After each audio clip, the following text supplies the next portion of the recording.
إن الحمد لله نحمده ونستعينه ونستغفره ونعوذ بالله من شرور أنفسنا ومن سيئات أعمالنا من يهده الله فلا مضل له ومن يضلل فلا هادي له وأشهد أن لا إله إلا الله وحده لا شريك له وأشهد أن محمدا عبده ورسوله صلوات الله والسلام عليه تسليما كثيرا أما بعد فإن خير الكلام كلام الله وخير الهدى هدى رسول الله صلوات الله والسلام عليه وشر الأمور محدثاتها وكل محدثة بدعة وكل بدعة ضلالة وكل ضلالة في النار. In dealing with the issue of nifaq and the danger of nifaq and the characteristics of the Munafiqeen, the goal and the objective today is not to come to say the characteristics of the Munafiqeen are this and this and this and this and this and this. It's not the goal and the objective. But the goal and the objective is to deal with the issue and to tackle the issue, to address the issue as a way of reminding myself and reminding you all that there are many characteristics of hypocrisy that practicing people have. People who attend the Masjid, just regular people, and they don't even realize it as being hypocrisy. And as I was coming here, I asked the brothers who had been here recently or before. They told me that one person came and he gave a talk about the description and the characteristics of the Khawarij. The Khawarij are a problem, as the Prophet described them, sallallahu alaihi wasallam, as being the dogs or the kilab of the nar. They are a problem to this ummah. Once that door opened, they've still been a problem and a thorn in the side of the neck of the Muslims since they came out. But the Munafiqeen are worse than that. They're more dangerous than that. And the problem of a nifaq is a problem that is almost touching everybody, especially in the societies that we live in. Everybody here, I'm sure they know about the famous, well-known, authentic hadith that's been collected by Al-Bukhari and Muslim. Abu Hurairah, may Allah be pleased with him, said that the Nabi mentioned sallallahu alayhi wa sallam ayatul munafiq, that the sign of the munafiq is three. إِذَا حَدَّثَ كَذَبَ وَإِذَا وَعَدَ أَخْلَفَ وَإِذَا تُمِنَ خَانَ. I think everybody knows this hadith. The sign of the hypocrite is three. If he speaks, he lies. If he makes a promise, he breaks his promise. And if you entrust him with something, you give him something as an amana, he breaks the trust. This hadith, as an example, is a hadith that is prevalent in the society that we live in. It's prevalent. As a matter of fact, if you wanted to avoid being one of the people who has one of these three signs, it's really difficult. Like the issue of lying. In this society, you almost have to lie, like our youngsters, people who have graduated, he's trying to get a job, and he has a CV. He has to inflate his CV. He has to actually lie, he feels, on his CV to be in competition to be considered for the job. He barely speaks, for example, he speaks English, but his parents, they speak Arabic or Somali or Urdu. So he'll put on the CV that he speaks two languages, but he can't speak in the other language, but he wants to embellish his CV, something that we do. We don't think about it. But that's one of the signs of the Munafiqeen, because lying is only permissible in Islam in three situations. So even if a person is sadiq, generally he's a truthful person. Because of the society we're living in, it's a problem. An individual wants to get help from the government. So he doesn't tell the truth about what his reality is, about his family life. Is he married? How many children? Is he living with his wife? He's a Muslim, but he's lying every day. in order to get some more money. So the point here is, I didn't come here to say to you, Allah said the Munafiq is this, and the Prophet said that, and this, and that. Want to first take this opportunity to show something that's really critical that the companions used to consider as Muslims, who are people who are trying to practice this religion like those companions, radiyallahu anhum. If that's true, and this is a Masjid of Al-Hadith, then one of the great tabi'een, his name is Ibn Abi Mulaika, Abdullah ibn Abi Mulaika. He said, أدركت 30 من أصحاب النبي صلى الله عليه وسلم كل واحد منهم يخشى على نفسه النفاق لا يقول أحدهم أنا على إيمان جبريل أو ميكائيل. He said, I met 30 companions, 30. He didn't meet all of them. He met 30. From those who he met, Ali ibn Abi Talib, Abu Musa al-Ash'ari, Musa ibn Umayr. He met some major companions. He said, I met 30 of the, not Musa ibn Umayr. He said, I met 30 of the companions. All of them were free of hypocrisy on themselves. Each one of them existed, and he was afraid of being considered to be a munafiq. Not a single one of them said or thought or felt, I'm on the level of Iman of Jibril and Mikael. And this is how many practicing people feel. A person who's practicing the religion, he comes, he prays Salat al-Isha, he has a beard, she has a hijab, jilbab, niqab, trying to practice fast in Ramadan, make Umrah, Hajj, things like that.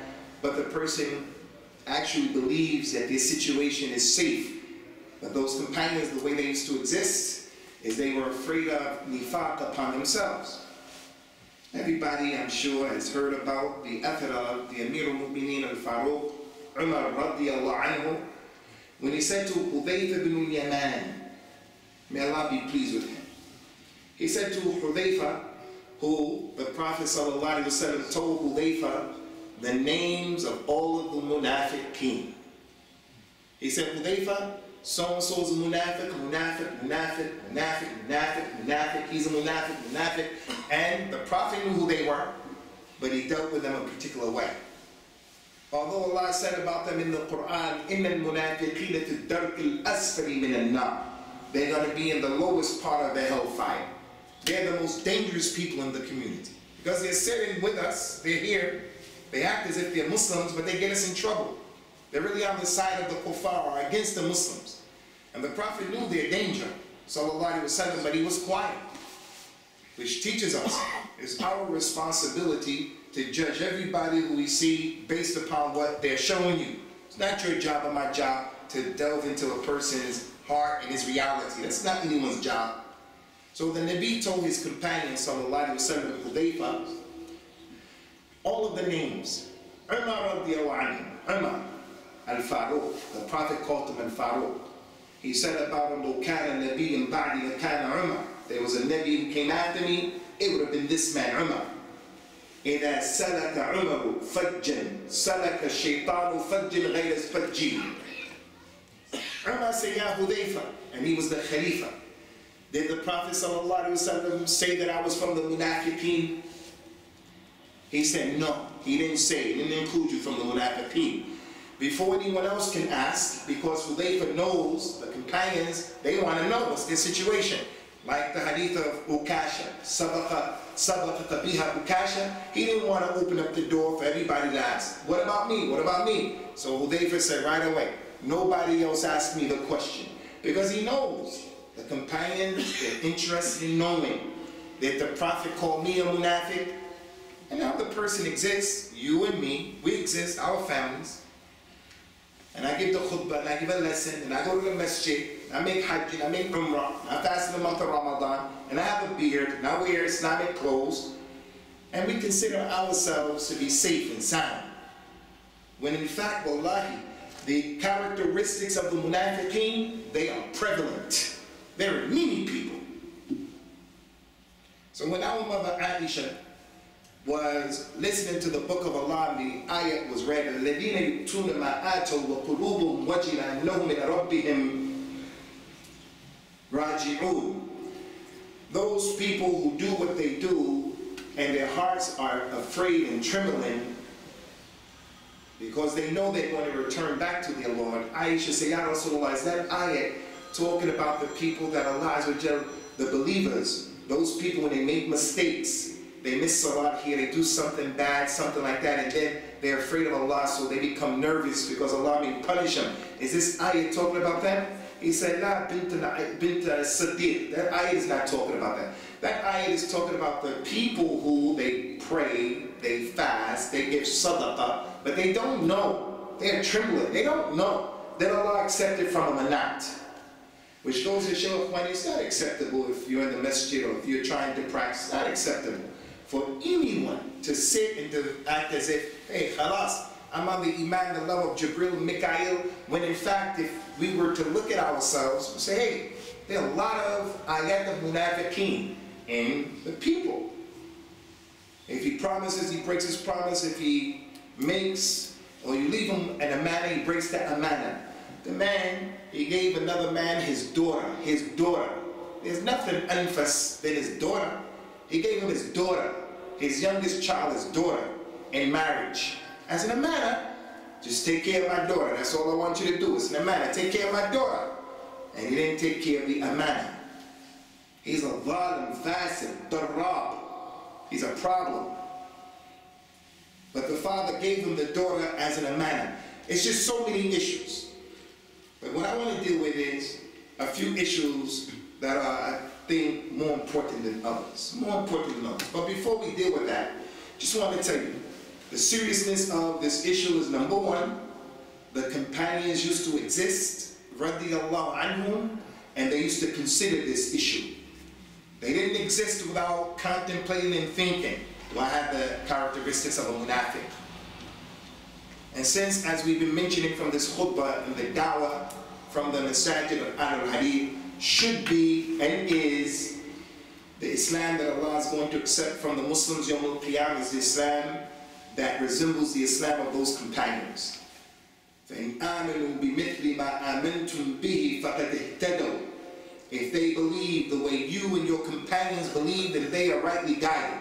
So those companions, the way they existed as Muslims was that they used to worry about this issue. The individual will make the muhasabah of himself and the muraqabah of himself. He will look at himself. When he speaks, he lies. When he promises, he breaks the promise. When he is entrusted, he breaks the trust. And when he argues, another hadith says, and if he argues with a khasama fajra, if he starts to argue, he uses the worst language. He uses the worst language. Nobody is safe. He'll call his mother, he'll call him a mother, you know that word. Because he's upset with you, he'll use foul language. And that's common, it's common.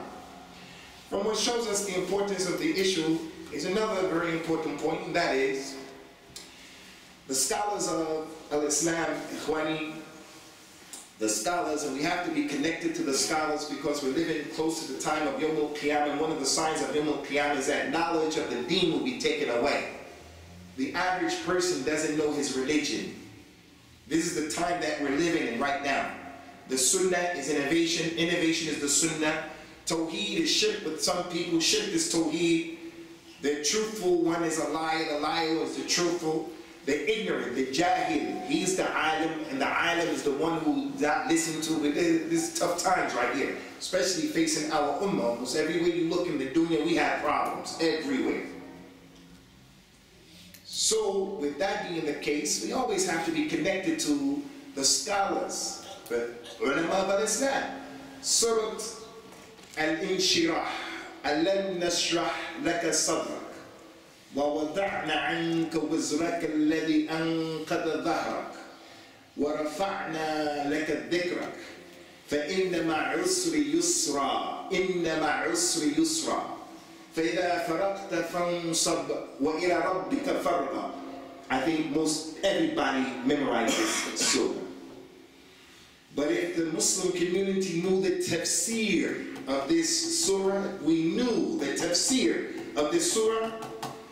When that problem happened in Paris, the Muslims would have been a bit more calmer.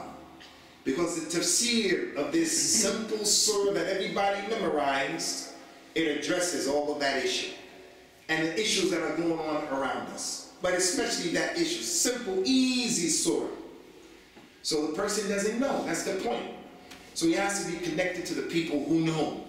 And the people who know in our religion are the ulama, and I don't say the ulama as a buzzword, the ulama, not just any scholar, but the scholars of the Sunnah and the scholars who speak with proofs. Anyone.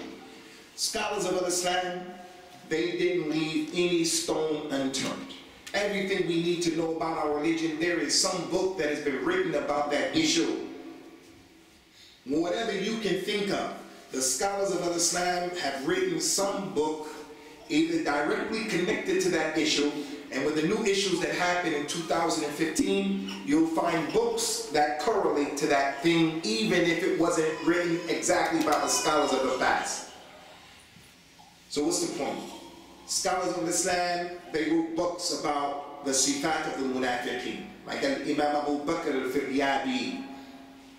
These people, they came in the first 3 generations of Islam.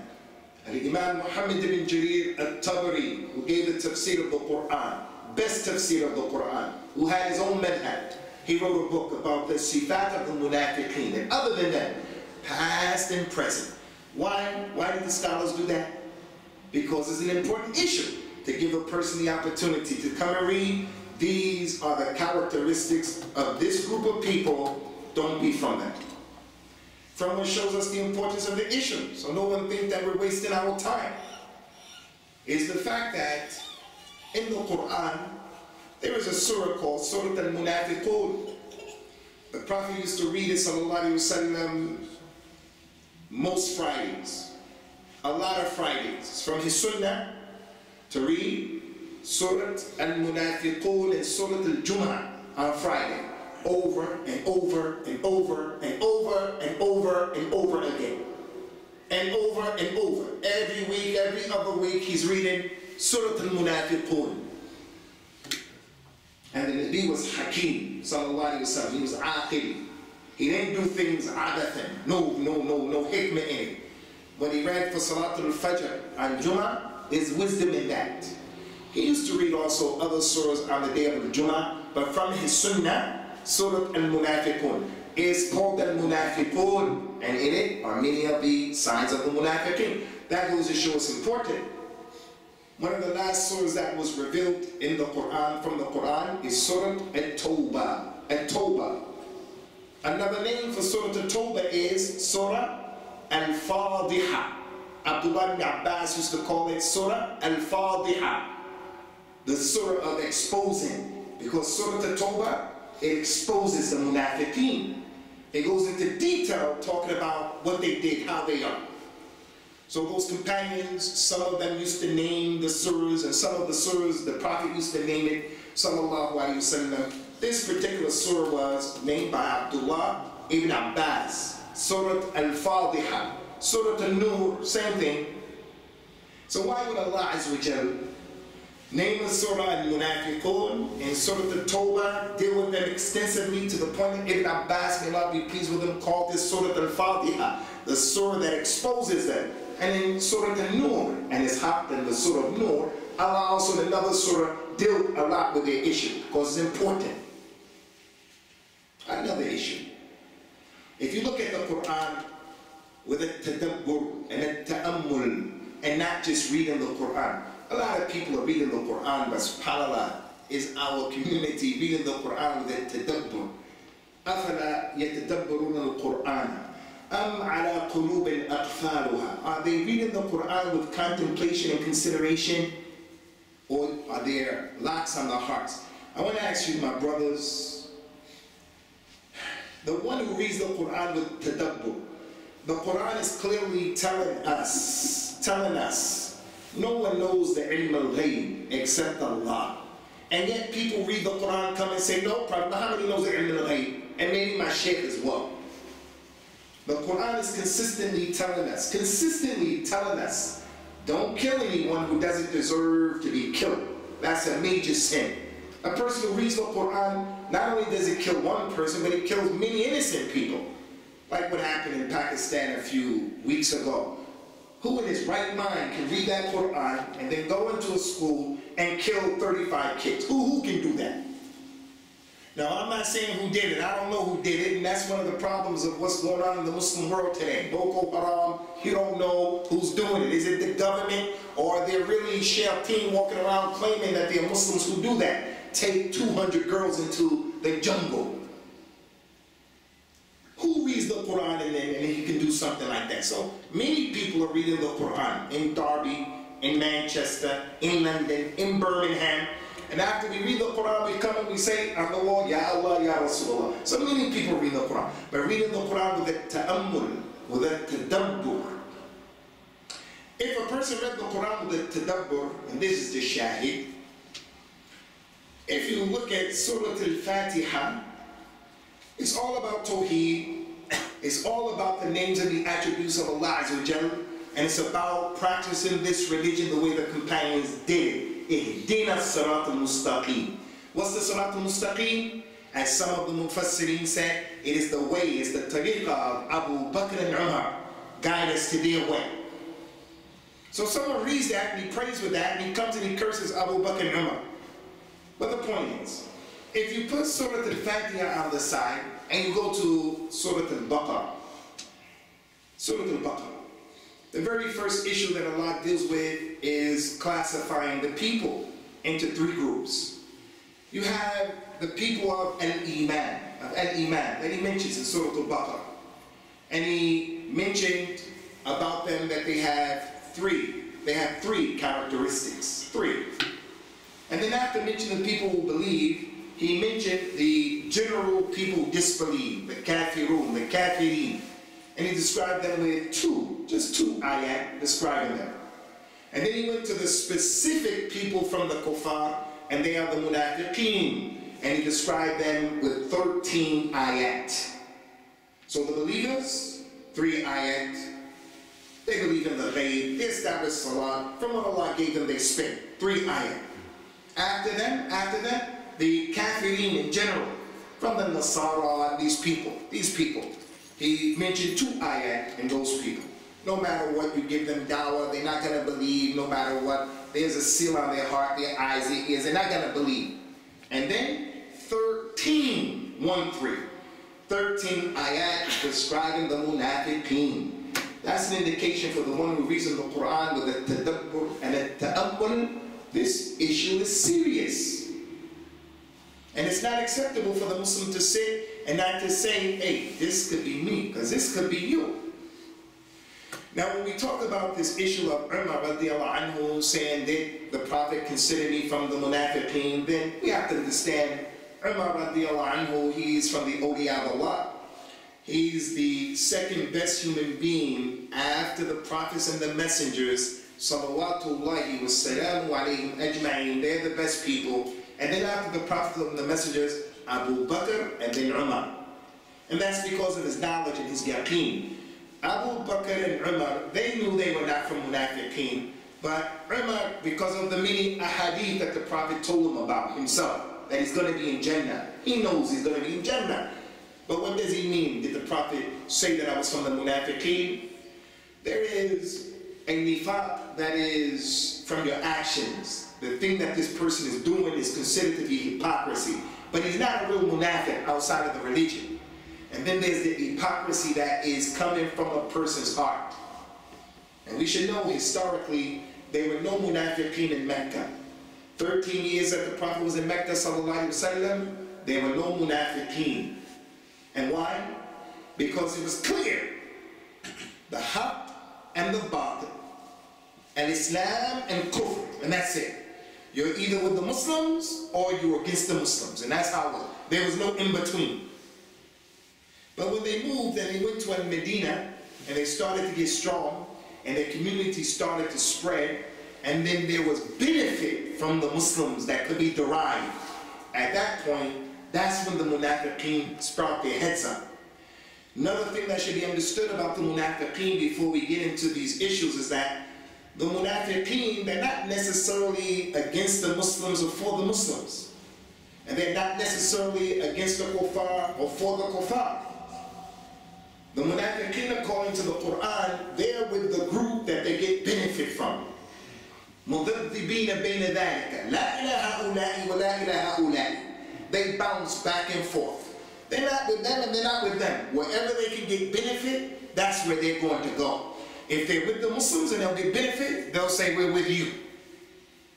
And if they get benefit over there, they'll go, they say, we're with you. So don't think that the Munafiq is always necessarily against al-Islam or the Muslims. He's looking for some maslaha, shakhsiyah.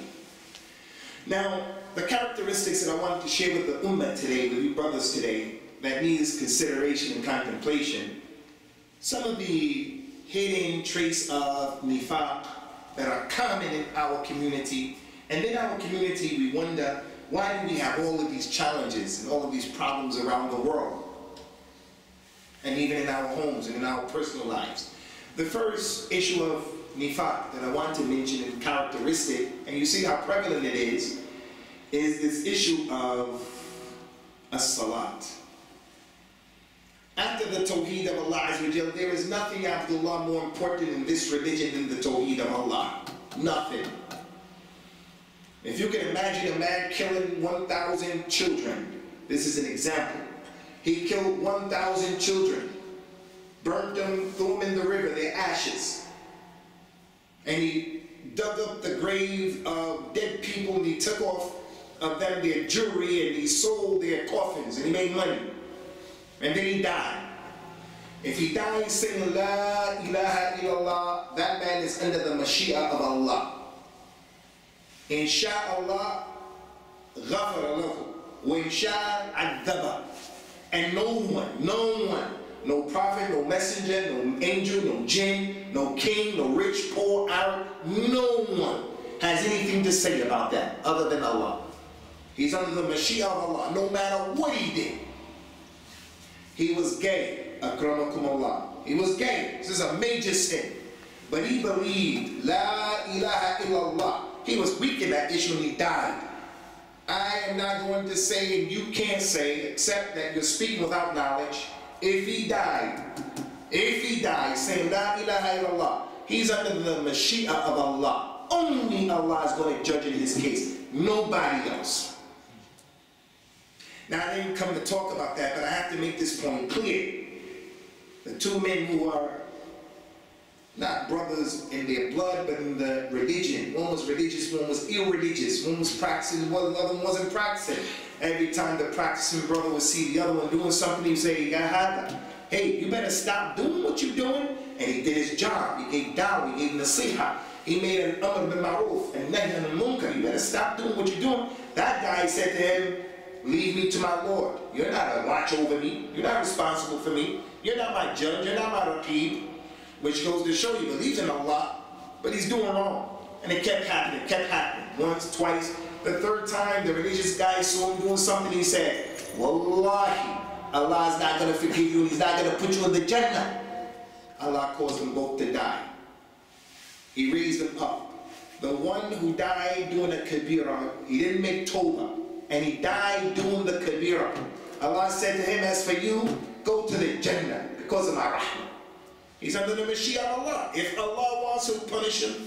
If Allah wants, he'll put him in Jannah. And if Allah punishes him in the hellfire, he'll burn to get clean, and then he'll go to the Jannah because of his tawheed.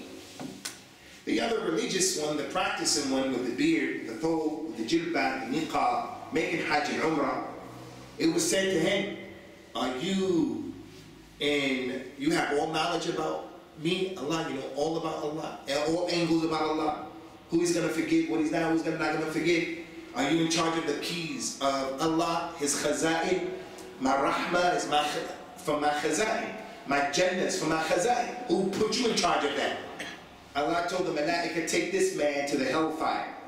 Abu Hurairah, who narrated the hadith, said, because of that one word, speaking without knowledge, he destroyed his dunya, the good things he was doing in the dunya, practicing an amr bil ma'ruf, he destroyed that, and he destroyed his hereafter. So the point is, that hadith, amongst many other hadith, they show us the importance that if a Muslim dies on al-Islam, he's going to go to the Jannah.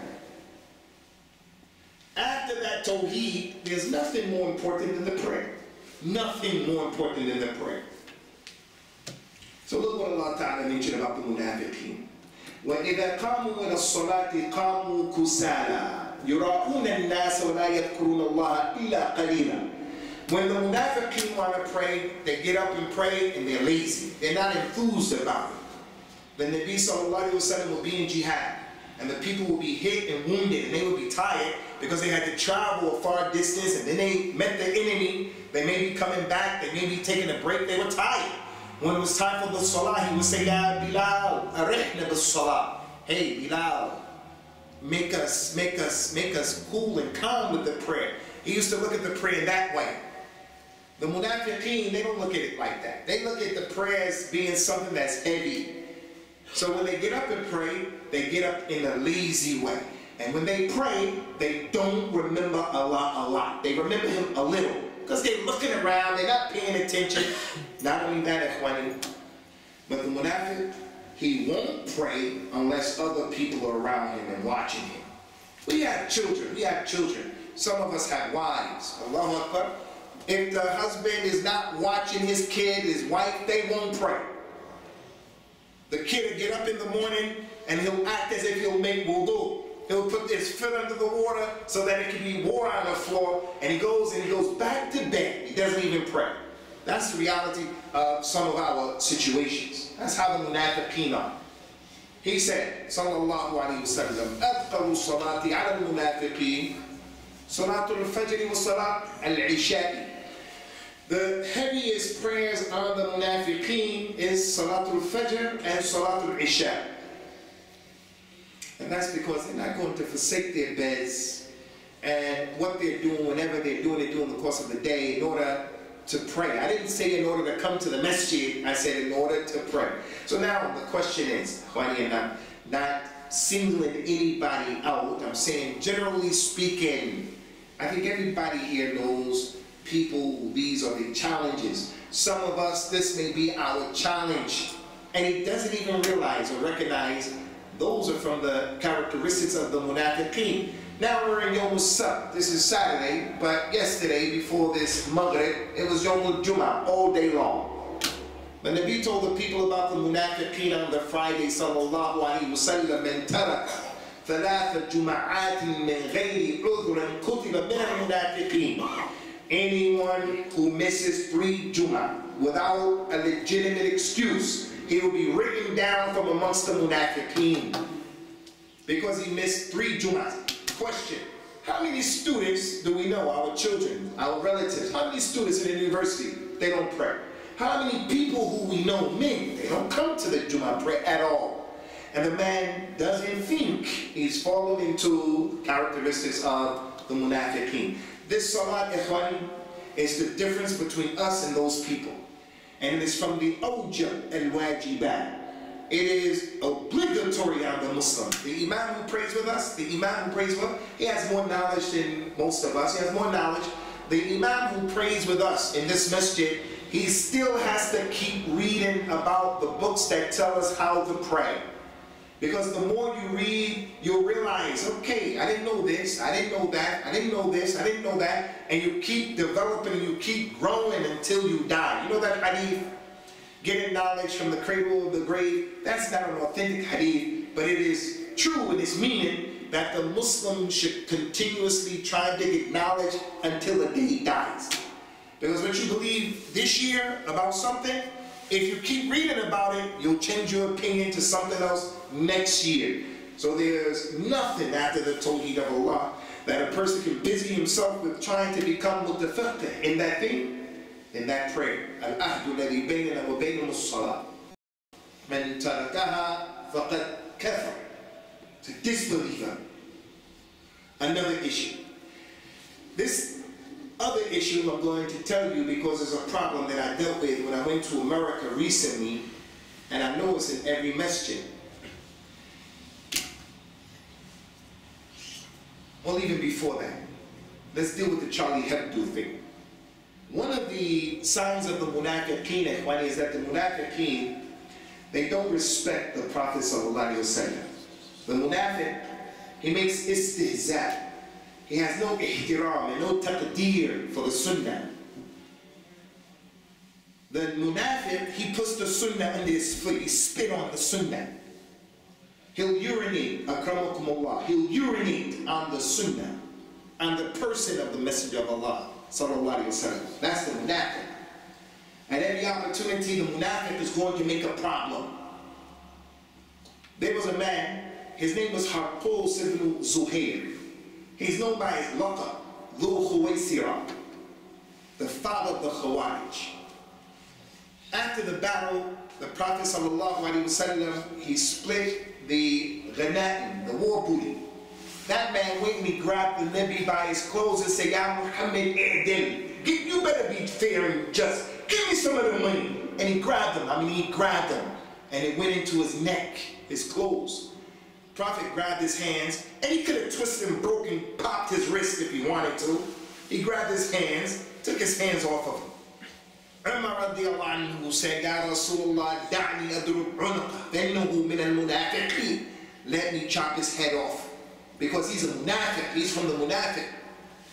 The Nabi sallallahu alayhi wa sallam, it was not permissible for anything to be said or done in his presence, and he remained silent about it if it was wrong. Anything that was said or done in his presence, if he saw it, it was wajib for him to stop that thing. Because if he doesn't stop that particular thing, then it's the sunnah taqliri. So he said, he didn't say to Umar, don't say that. Don't say he's a munafiq. He didn't say that. He said, no, don't chop his head off. Do you want the people to say that Muhammad kills his companions? Because if you kill this man, the news, when it spreads, is going to spread other than the way of the reality of what really happened. That man grabbed me, and that's kufr, to grab him like that, sallallahu alaihi wasallam. You're outside of the religion if you grab him like that. You're outside of the religion if you say to him, you're not being fair, you're not being just. You're making takdeeb of the Quran. And then the man went away. What's the point? What's the point here? The point here is the way the man touched him, the way he did, that's the way of the munafiqeen. And that's why Umar said he's a munafiq. Because anyone who deals with the sunnah like that, that's nifaq. Another example of those munafiqeen. Another example, and there are many examples with those people. The munafiqeen are a big problem. The Nabi was about to travel to the Battle of Tabuk. Very tough war. It was tough. They didn't have a lot of money. It was really hot. And he's getting ready to travel at a critical time. At a time when the community needs to be focused and they need to be together. We don't need disruptions. What happened? What happened? The munafiqeen, what did they do? They came and they made trouble for the Nabi sallallahu alayhi wa sallam. They made trouble for him. One of them on the trip, they were traveling. Listen to this, ikhwani. 3 of them were in the front. This one and this one, they were talking and making jokes, talking about the Prophet and his companions, sallallahu alayhi wa sallam, saying nasty stuff. And the one in the middle, he wasn't talking, but he was laughing. He was laughing at the jokes. Jibril came and told the Prophet what happened, sallallahu alaihi wasallam, in one narration. And he told the people, stop, stop, stop, stop. He told them, come here. He said, you said this, and you said this, and you said this, and you said that, and you were laughing. The chief of the Munafiqeen, or one of the bosses, he came, and he said, oh, we were just passing the time. We were just passing the time. They really didn't mean that. You know, we're just passing the time in a long trip. Allah revealed the ayah of the Quran, قُلْ فَبِاللَّهِ وَآيَاتِهِ وَرَسُولِهِ كُنْتُمْ تَسْتَهْزِئُونَ لَا تَعْتَذِرُوا قَدْ كَفَرْتُمْ بَعْدِ إِيمَانِكُمْ. Are you playing and joking with Allah, the signs of Allah, the book of Allah, His messenger? Don't give any excuses. You just disbelieve. You disbelieve. Now listen. Look at this. The 2 people here, we can see their problem, but he considered the one in the middle also from them people. When the leader came, the Prophet made his animal start moving, and that man came and grabbed his animal, and the Prophet was making his animal go, and the man was trying to getting to say, don't be upset with them. But the Prophet didn't have any rahmah for him. He kept riding his animal, and the man was kicking the rocks and kicking the cactus, hurting his feet, hurting his legs, because of the istihza that he made about his companions and what they were doing. Anyway, today, this telephone, this mobile phone, this phone right here, the Quran and the Sunnah tells us how to deal with this phone. And it wasn't even present during the time of the Nabi sallallahu alaihi wasallam. The Quran and the Sunnah tells us what to do and what not to do with this telephone. And it wasn't even present. And that's the meaning of those ayahs of the Quran. وَمَا فَرَّطْنَا فِي الْكِتَابِ مِنْ شَيْءٍ. They didn't leave anything out of this book. Anything that we need to know is in this religion. So what's the point? Some of the text messages that we get, and we send them off, they make this istihza, the religion of al-Islam. I don't know if you people saw the text message of the man who was praying, and his mobile phone is in his pocket, and he's praying, and the mobile phone is plugged into the wall. Anybody saw that text message? That text message is not a text message that Abu Bakr, Umar, Uthman, and Ali would have laughed at. They wouldn't found that something that was funny. That's something that's disturbing for the person who has iman. But the person who gets that text message, he finds it funny, he sends it to the next one, and the next one, and the next one. That's istihza with the religion. It's not his niyat. His niyat of istihza is not like in Paris, France. When that thing happens, a Muslim can't come and say, yes, they do have the right to draw pornographic and sadistic pictures of our Prophet and our Nabi because it's freedom of speech. The Muslim can't say that. The Muslim has to say, this is something that's not permissible. This is something that I have a problem with, and I'm against it, and I don't see it as freedom of speech. It's full and fist and fujur. And we wouldn't do that to you. Someone here, he has a problem with another person. He has a problem. That person who has a problem with, he knows his mother. He saw his mother out in public. He saw his mother. He visited his house. She visited him. He knows what his mother looked like. So in order to show and to attack the one he has a problem with, he draws a picture of his mother. And in the picture of the mother, he makes her voluptuous, or makes her, ridicules her and stuff like that. And then shows her in a terrible way. I mean, in a nasty way, pornographic. And then he says, this is my freedom of speech. That individual, his fitrah, is going to make him upset with what you did. And the Prophet ﷺ is closer to the believers than their own mothers, so you must be able to understand that. So for the Muslim not to know that this is something that's impermissible, it falls under the realm of this issue. The Muslim lady who works for that, those people who do that. I saw an interview with a Muslim lady. She was from Algeria, and I don't mean anything against our Algerian brothers. I'm just telling you a point. The lady was from Algeria, but she grew up in France, so she lost her religion. She lost her identity, and she worked for that company, and she didn't even realize this is a job that a Muslim can't have. She didn't even realize that. But instead, she felt more hurt and more harm at what happened to the people she worked with. So the point here, Ikhwani, is that the Muslim is the individual who, in these types of issues, he has to allow himself to be governed by the sensitivity that those companions were upon. There's a lot of istihza about our religion in these mobile phones. Someone wanted to show, how bad it was and how bad it is for someone who comes early in the saf. So they were in the first row or the second row. So someone came in and he was pushing him, as we get those people on Friday. He comes late, he parks his car the wrong way, and when he comes, he splits everybody and he gets in the second row. We say, hey man, you destroyed your Jummah because you're not supposed to push people. You get in when you fit in without harming people. So they did this to one man. He had a gutra. You know what the Saudi Arabians wear? That black thing? First man came and pushed the guy, and he looked. Second man came and pushed the guy, he looked. Third man came and pushed. When the fourth one came and pushed, he grabbed him, gave him a judo flipped him over, took off his hat, his gutra, and started whipping him. And it was going psh, psh, psh, psh, psh. everybody sent that around. We don't send stuff around. That's not funny in our religion. That's not a joke. You don't joke with Al-Islam like that. The Salah and the Quran, anything about the religion. Yes, the Prophet had a sense of humor, sallallahu alaihi wasallam. So did his companions. They would laugh. He would pray, turn around, listen to them telling stories, and they would laugh, and he would smile, showing his approval that it's okay to laugh. He wasn't always serious like that. He used to laugh. He used to joke, sallallahu alaihi wasallam, but never at the expense of the deen of Allah. So I'm bringing that to your attention to make you sensitive, Ikhwani, about this issue of when you get these text messages, even if it's not about the deen, it's about the deen, you have to take your time to see in Al-Islam, before I send something out to the next person, I have to ask myself, is it true or not? And is it going to be beneficial to send it out, or is it going to be harmful?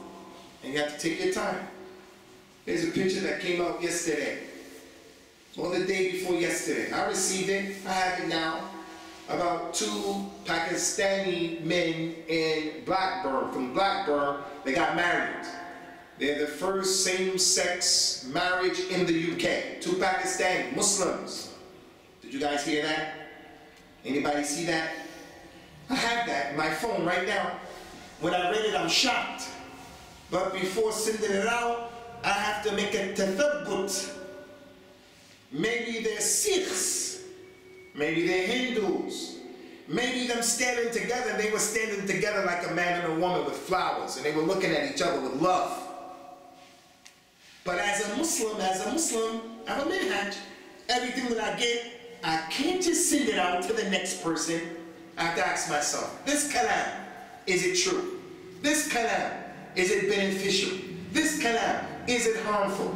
And then I make a decision. Especially with things about the honor of the people and about this religion. From the characteristics of the Munafiqeen. Is that the Munafiqeen? They're destructive. They are destructive. They disrupt the community. They make a lot of problems. Any community you go to, there's going to be good things and bad things in the community. I remember Masjid Umar. When I first started coming to Masjid Umar 4 or 5 years ago, I don't know.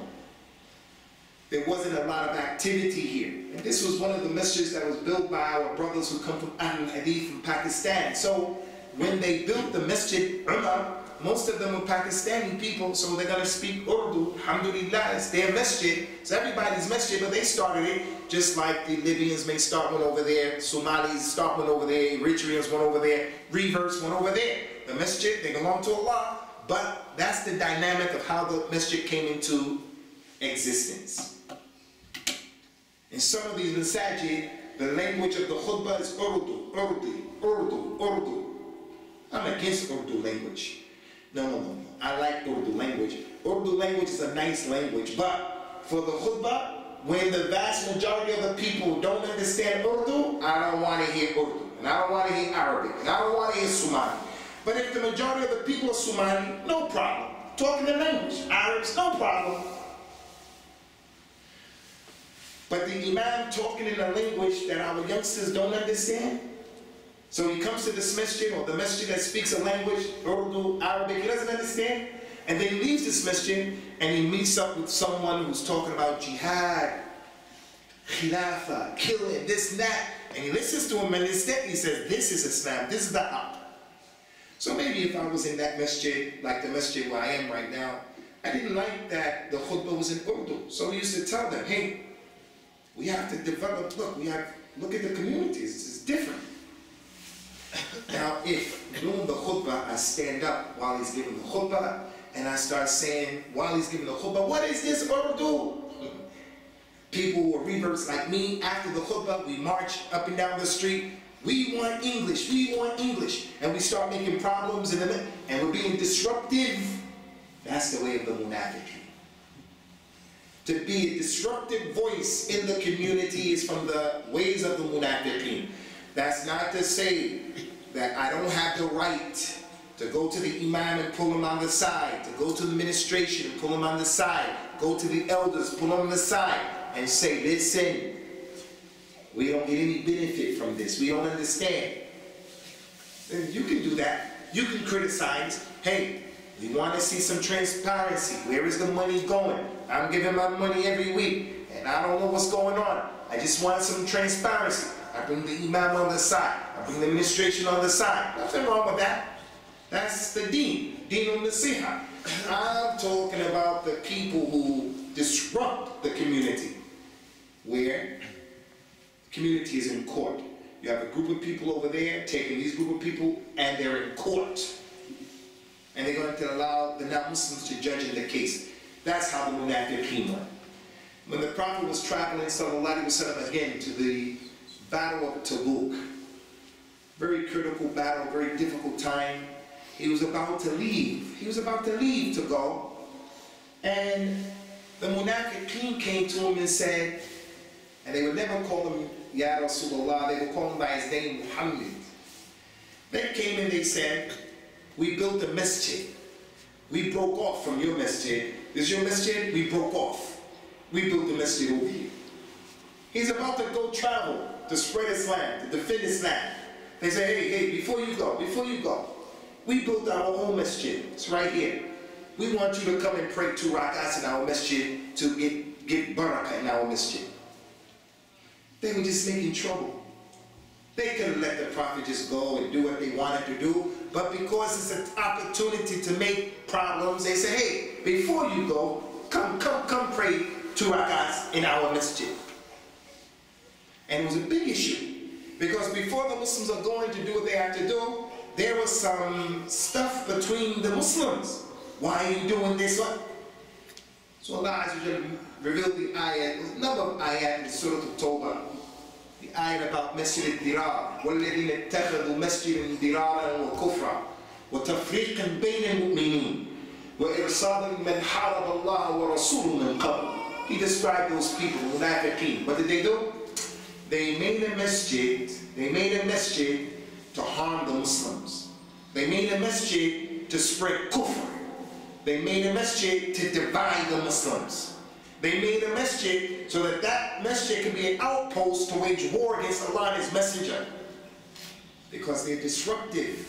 And if you go back and you read the tafsir of this ayah, there's a lot of benefit from these particular ayahs of Masjid al-Dirar. Now is not time to get into all those details, but the point here is, I, Abu Usamah, my children, the people I'm responsible for, my wife, my friends, people who I know, when you're in a particular masjid, don't be of the people who are disruptive. You have every right to go to the office, to take people and to talk to those people. But to make a problem in the community, that was one of the main things that they used to do. Another thing, this is pretty prevalent as well. One, in an authentic hadith, the Prophet described many women. He said about the women, sallallahu alayhi wa sallam, al-mukhtali'at hunna al-munafiqat. The women who make al-khula, they are the munafiqat. Al-mukhtali'at hunna al-munafiqat. In another hadith he said, al-mutabarrijat hunna al-munafiqat. The women who take their clothes off, they are the munafiqs. This word hunna al-mukhtali'at comes from the word al-khula, and can mean 2 things. Akhla rajul thobo, he took his thobe off. Al-mukhtali'at are the women who take their clothes off. Everyone is allowed to take his clothes off, but you only can take your clothes off at certain places. You can't take your clothes off in and everywhere, especially for the woman. So if the woman comes outside and she takes her clothes off, she doesn't wear proper hijab, the Prophet said, sallallahu alayhi wa sallam, those women are the munafiqat, because women of al-Iman, they don't allow their aura to be seen by people who don't deserve to see. Now I ask you, how many Muslim women do we know, they don't dress properly? The man is married to a woman, he can't even tell his wife, dress properly. He's practicing. And he sees himself with a beard, with a thobe, Hajj, Umrah, Sadaqah, Salatul Fajr, Isha, Jummah in the Masjid, he's doing all of that. And he sees himself as being practicing multazim on the deen. But his wife She's mutabarrija. She's been described as being from the Munafiqeen. Why? Again, because the woman with true iman, she's not going to let that happen if she can help it, unless she's an Ummah. There was a lady during the time of the Nabi sallallahu alaihi wasallam who was given a letter by one of the companions. And on that letter he was telling Quraysh, hey, Muhammad is coming to get you. Muhammad is going to do a sneak attack against you. So get ready. And that companion wrote that letter. He gave it to that lady. He said, take this to Mecca. She hid the letter inside of her clothes. And she was going to Mecca to take care of the amana. Jibril came and said, your companion so-and-so wrote a letter making the tanbih, telling Quraysh, you're going to come get him. The Prophet sent Ali ibn Abi Talib and Zayd ibn Haritha, Usamah ibn Zayd to go get the girl, go get the lady. They rolled and they caught the lady. When they caught her, they said, hey, you have a letter. You better give us the letter. She said, I don't have a letter. They said, you have a letter. Jibril came and told the Prophet, you got a letter. Prophet Muhammad told us you have a letter. You have a letter. Where's the letter? She said, I don't have a letter. They said, wallahi, you got to take your clothes off and get that letter. She said, hold on. Don't take my clothes off. You can have the letter. Because she's not going to take her clothes off for anybody.